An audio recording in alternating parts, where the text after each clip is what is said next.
Eric est venu cette semaine pour un contrôle à l'Institut de la face et du cou. Il y a 6 mois, il a été atteint par une tumeur cancéreuse des sinus.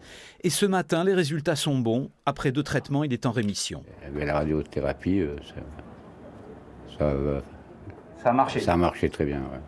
L'Institut universitaire de la face et du cou réunit des scientifiques, des soignants du centre La Cassagne et du CHU de Nice qui traitent les cancers de la gorge de toute la sphère ORL, de plus en plus nombreux chez les patients qui fument et qui boivent. Alexandre Bozac est un spécialiste de la reconstruction des visages. Sur cette radio, il nous montre une grosse tumeur de la mâchoire chez une femme qu'il a opérée. Il a prélevé l'os de la jambe, le péroné, pour reconstruire la bouche. Il y a une collaboration avec un laboratoire qui ont fait un scanner sur mesure, donc on fabrique des petites plaques pour fixer le péroné à la mâchoire et pour conformer le péroné vraiment sur mesure au cas de chaque patient. Donc c'est vraiment personnalisé. Au-delà du cancer, on peut également venir à l'IUFC pour une surdité, une otite ou depuis la pandémie pour une perte d'odorat. C'est le cas de Lucie, 38 ans, qui a eu le Covid et qui désespère. Là, je perçois un peu plus de différence entre les aliments.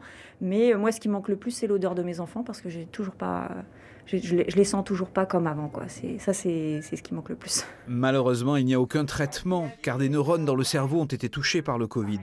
Lucie devra être soignée par des orthophonistes pour ce qu'elle peut encore sentir. Des orthophonistes très spécialisés qui nous permettent de rééduquer nos patients en réapprenant une odeur, en l'associant à une image et en rétablissant des connexions qui permettent de retrouver ce sens essentiel qu'est l'odorat. Le centre concrétise en fait une médecine hyper spécialisée sur une zone précise du corps et depuis 10 ans, 200 000 patients ont été traités ici.